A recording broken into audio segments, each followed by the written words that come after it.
right there that it's not about the quantity of life you have, it's about the quality of life that you have.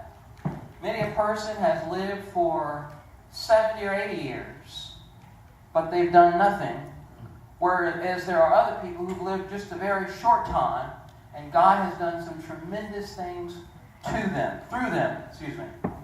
Here is Jesus at the very end of his ministry.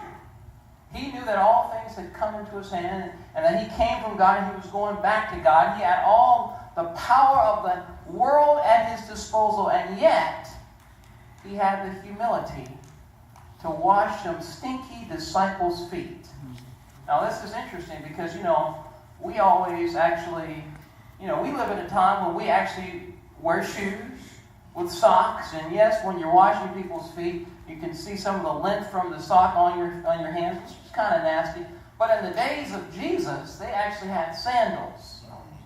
And they'd actually be out there walking in the mud, perhaps amongst the donkey feces and amongst the dog feces, so their feet actually really stank. Ever seen some stanky feet? Some stanky feet. I mean, these feet stank, and yet the God of heaven washed the feet of these stinky disciples, including the feet of his own betrayer. And yet, after washing all these disciples' feet, Jesus, the God of heaven, washing these disciples' feet, he still said, not all of you all